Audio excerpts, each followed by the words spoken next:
జై గురుదత్త అందరికీ నమస్కారం. ఈరోజు ఆకర్షణ యంత్రము అంటే ఎవరైనా ఇంట్లో నుంచి పారిపోయిన భార్య లేదా భర్త లేదంటే కొడుకు, హ్మ్, బిడ్డ ఇట్లా సంథింగ్ ఎవ్వరైనా సరే ఇంట్లో నుంచి పారిపోతే, వెళ్ళిపోతే వాళ్ళని ఇంటికి రప్పించడానికి అద్భుతమైన యంత్రం ఇది. చాలా పవర్‌ఫుల్ యంత్రము. చూడండి ఇది ఏ విధంగా చేయాలని చెప్తాను. మీకు మీరు చేసుకోవచ్చనమాట. ఓకేనా. మీకు మీరు చేసుకునేలాగానే ఎన్నో మంత్రతంత్రాలు చెప్పడం అనేది జరుగుతుంది. ఓకేనా. అయితే ఇది ఏ విధంగా చేయాలంటే ఏదైనా సరే గురువారం రోజు గానీ, మంగళవారం రోజు గానీ, లేదా ఆదివారం రోజు గానీ ఈ యంత్రాన్ని రాయాల్సి ఉంటుంది. భుజపత్రం మీద రాయాలె. అది గూడా ఎలా రాయాలంటే శ్మశానంలో దొరికే బొగ్గు ఉంటది గదా! ఆ బొగ్గుతోని మీరు రాయాల్సి ఉంటుంది. లేదు భుజపత్రం దొరకలేదు అనుకుంటే మీరు మీ ఇంటి డోరు గానీ, లేదా గోడ మీద గానీ ఇది యంత్రాన్ని రాయాల్సి ఉంటుంది. బొగ్గుతోనే రాయాలె. ఓకేనా. ఎందుకంటే మనం ఇష్టమున్నట్టుగా ఏదో సింపుల్‌గుంది చెప్పేసి పెన్‌తోని రాసి అన్నీ పెన్నుతోని రాస్తే జరగవు. కొన్ని మాత్రమే జరుగుతాయి. ఓకే. దేనిది దానికి చెప్పాలి. దేనిది దానికి చేయాలి. అప్పుడే దాని రిజల్ట్ అనేది ఉంటుందనమాట. ఫలితం అనేది రావడం జరుగుతుంది.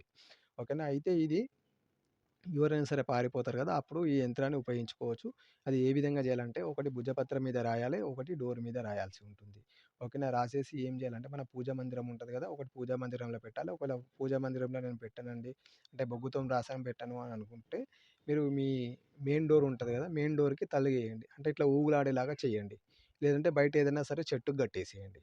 ఓకేనా. ఒకటి మాత్రం డోర్‌కి మీరు సేమ్ యంత్రం ఎలా ఉందో చూపిస్తున్నాను చూడండి యంత్రం. సేమ్ ఎలా ఉందో అదే విధంగా మీరు రాయాలి. ఓకేనా. రాసిన తర్వాత ఏం చేయాలంటే ప్రతిరోజు దానికి అగరబత్తిల ధూపం అనేది చూపించాలి. ఈ భుజపత్రం ఏదైతే రాసింది ఉంటదో దానికి ఒకసారి పూజ చేసేసి చెట్టుకి కట్టేయడం లేకపోతే మీ ఇంట్లోనే కట్టడం అనేది చేయండి. ఓకేనా. ఈ విధంగా చేస్తే ఖచ్చితంగా మీ ఎవరి గురించి అయితే చేస్తారో వాళ్ళు తిరిగి రావడం అనేది జరుగుతుందనమాట. ఓకేనా. రాసేటప్పుడు ఆళ్ళ పేరు చెప్పుకోవాలి. ఇంటి పేరుతో సహా చెప్పుకోవాలనమాట.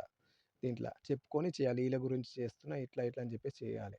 చేస్తే దాన్ని మంచిగుంటది. లేదు ఇంకా మంచి ఫలితం రావాలంటే అలా ఫోటో ఉంటది కదా! ఫోటో బ్యాక్ సైడ్ యంత్రాన్ని రాసి చెట్టుకి గాని, లేదా ఇంట్లో గాని తలిగేయండి. ప్రతిరోజు దానికి అగరబత్తి ధూపం చూపించండి. ఇంట్లో చేసినట్లయితే. చెట్టుకి కట్టేస్తే ఏం అవసరం లేదు.